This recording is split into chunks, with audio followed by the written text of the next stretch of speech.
Traditional car companies and e-bikes. That's our Techstination. I'm Fred Fishkin. Joining us from eBliss Global is CEO Bill Klehm, who happens to be behind the wheel right now. Hi, Bill. Hi, good morning. Apologize for this. I got stuck in traffic. I am driving an EF-150 though, so I feel better about myself. Okay, but you're not on a bike, so I am not on a bike, although it is 45 degrees here, and if I was going to the gym, I'd be riding one. But thank you for having me. Nice to meet you. Tell us a bit about your background and what eBliss Global is all about. Sure. So my background is 30 plus years in automotive and transportation. I had the distinct privilege of working for Ford Motor Company for 16 years.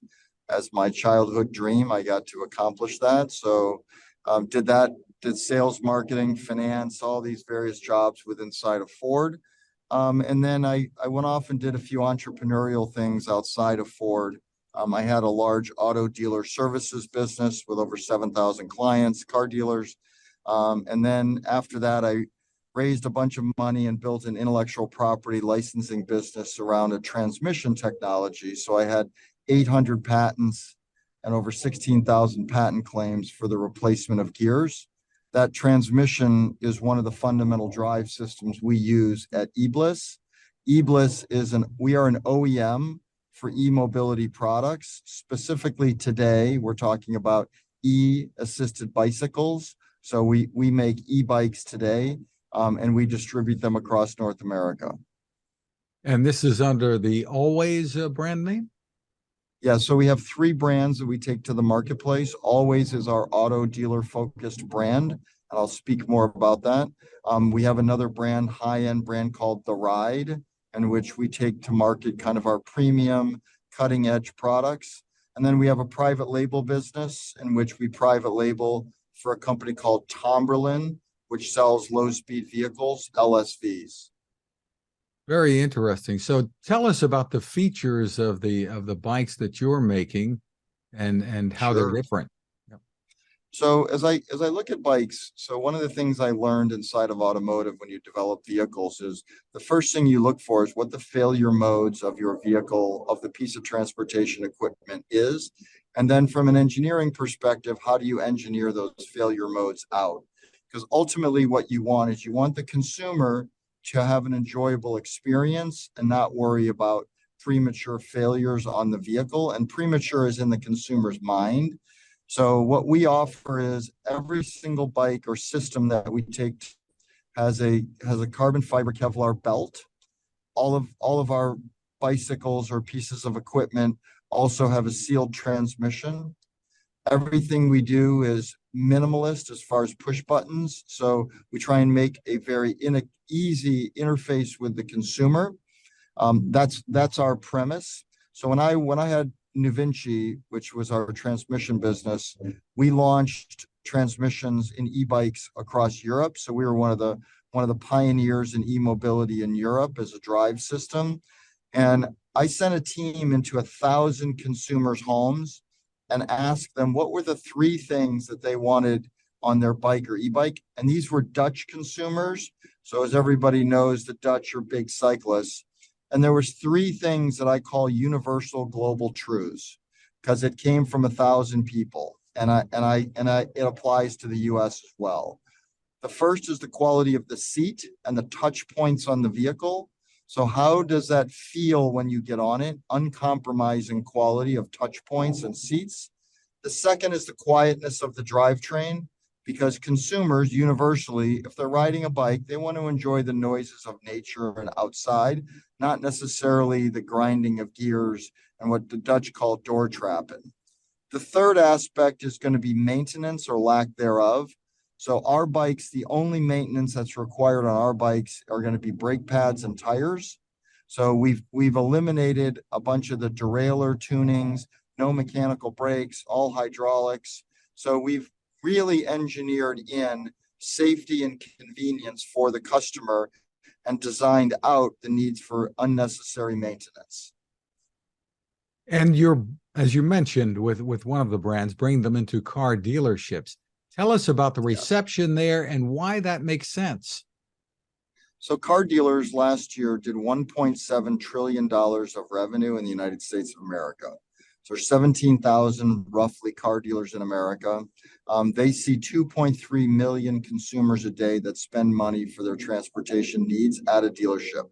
That isn't shoppers, that's 2.3 million people a day. So the auto dealer in the US is the best capitalized distribution system in the world for transportation devices, bar none.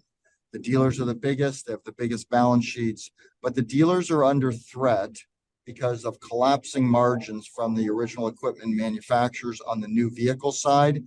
An estimate for what a new dealer, I'll speak about Ford, what a Ford dealer will see as far as front end gross. So the gross on a pickup truck is very little, $2,000, $3,000 gross on a vehicle. So the dealers are really seeing a collapsing of their margins. The other thing that's happening is the average price of the vehicle has gone from 29,000 to 43,000 in the last 4 years. So consumers are really starting to get a little tired of the expenses that they have to have for vehicles and their complexities. And so consumers are defraying or putting off the purchase of vehicles. The other thing that we see is lots of young people who have several children will have one vehicle, and then they will start to look for alternative pieces of transportation, a la e-bikes. So what we see is that's not me making that up. Everybody sees it, and the auto dealers that we've presented to all see it as well. You know, my child, one of my kids, is 28 years old. He didn't get his driver's license till he was 18 because he didn't want it. And that is happening all across this country. And so as all these dynamics are happening, the effect to the auto dealer is they are going to see a reduction in their business over time. And so for us, this is about filling that hole. The other thing to keep in mind is there's 119 million rides in an automobile in the United States of America every single day, 119 million.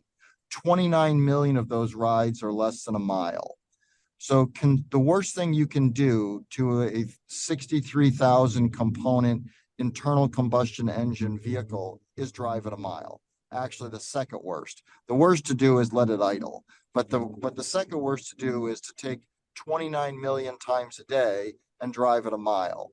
So what we're pushing for with the auto dealers is we're pushing for the auto dealers to capture the amount of rides that a consumer will have under a mile. So how do we get as many of those 1 mile rides as possible? Because we believe if we win the 1 mile ride, we win the 7 mile ride. And again, this isn't me just speaking it into a microphone. The auto dealers that we've spoken to, we have over 50 dealers who have raised their hands across the country and said they want to be first. We have several auto dealers who we are in the midst of signing and installing, and we will begin shipping bikes to auto dealers sometime in November and December. Interesting. So you're getting some interest there. Are they tailored to incredible specific makes? No, you know what? That's really interesting that you asked that question. No, we're seeing all makes and models.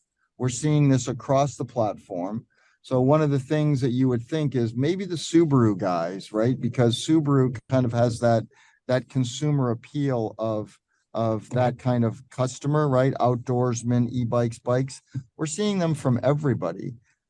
Lots of the truck stores. So one of the things, our first step, by the way, with auto dealers is we're not going to sell the bike. We're going to sell the vehicle with the bikes. So just think about today, somebody goes in and buys, again, I'm going to pick on Ford because I'm in a Ford pickup truck. Somebody goes in and buys an F-150.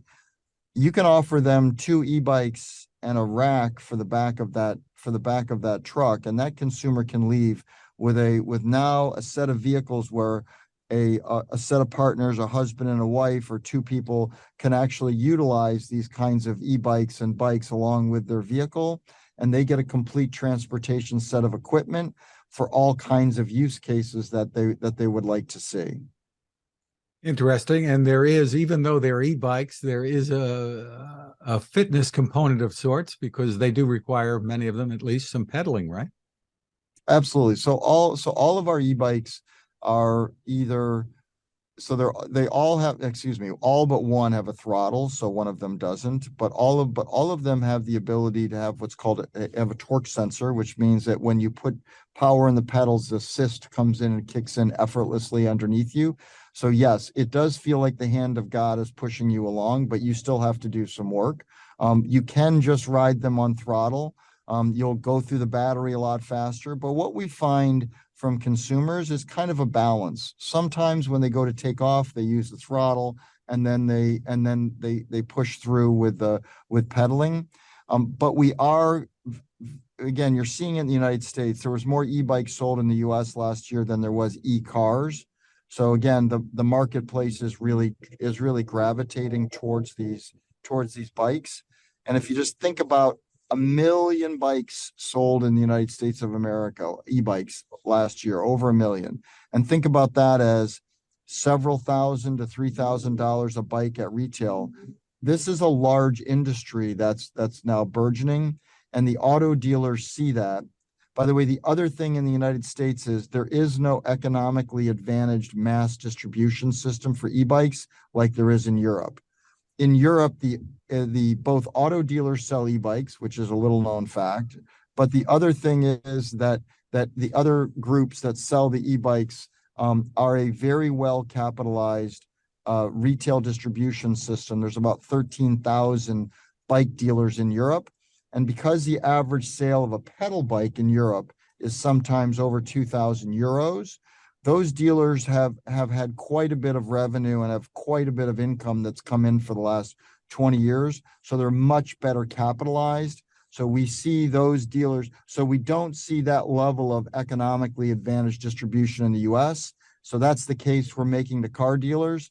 And as I said, I knew we would get people's attention. What I didn't know is I sat in a room with 50 car dealers and every single one of them signed up. So I went 100% for the car dealers. So again, this isn't just me now, again, sitting with a megaphone and blasting it out. The dealers are really embracing this. Interesting. Tell us about where pricing starts for your e-bike. Sure. What should people know? So the way we think about bikes is we think about bikes again as a form of transportation. So we want to make sure that safety and security, so everything is hydraulic, everything is highly engineered and manufactured. Our bikes will sell for $3,000 and up is what our bikes will sell for. But when you package it onto a vehicle, it's another $30 a month, $20 a month. So that's our going in position with the auto dealers. They will use it. The dealers have told us they're going to use this as a marketing differentiator to be able to attract consumers to come into the dealership by packaging the e-bikes in their advertising. So auto dealers in America last quarter, spent $1 billion on advertising. So our ability to get our brand with our e-bikes and our message onto local auto dealers, we think is very attractive. And again, we're not going to be competing with other bikes, priced against online. We're going to be competing with the consumer 16, 15 million times a year that buys a new vehicle. 35 million used vehicles go through auto dealers a year. So our ability to pack 10,000, 12,000 vehicles a year, we think is a no-brainer. Interesting. Haven't some car makers seen this opportunity and more or less gotten into the business too? So again, because I was on both sides of the fence, I can tell you the personal experiences of trying to do this as an automaker. One of the things automakers struggle with is how to develop things affordably, lower cost things affordably. That's just not what they're great at. But they have foraged into this market. Specifically in Europe, it's come much bigger. So Toyota has announced a line of cargo and delivery bikes for their French auto dealer groups. Volkswagen and Audi have done this. Porsche has developed a line of drive systems for e-bikes that they're going to be selling across the platforms. Valeo has now e-bike systems. Bosch, last year, in Europe did over $1 billion of revenue in component sales to the e-bike industry. So all the supply base in the auto industry is now getting into this. So again, millions of dollars. When I launched my transmission business, I raised and invested $165 million into the development of my technology that later got sold. But today there's $200 million being invested in various aspects of e-bikes throughout the entire automotive supply chain. So the answer to your question is everybody's getting into it. We'll see where they all step into it, right? So it'll be different points, but everybody at the transportation level recognizes the same opportunity. Terrific. So for more info, where do people go? www.ebliss.global. Please send us requests for information. We're super proud of the bikes we bring to the marketplace, and we're excited to be able to have consumers experience, which is one of our big things. It's all about the experience. We want consumers to have an amazing time riding amazing bikes. Bill Klehm, thanks for spending time with us. Thank you very much. And again, apologize for doing this in the car driving, but I missed my window to be parked. So thank you for the time.